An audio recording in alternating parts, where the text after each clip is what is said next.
Okay, we've mixed up some plaster of Paris with water.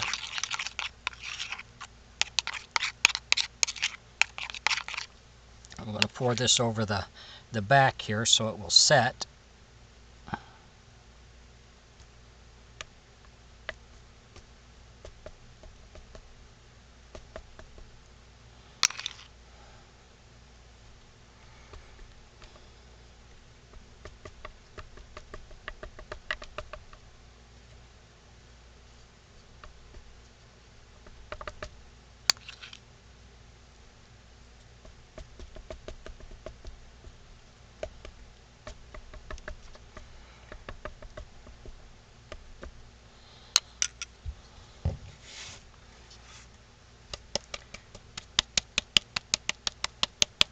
Do this to get it to set in there good, and then put it above your head to make sure your eyes are still good.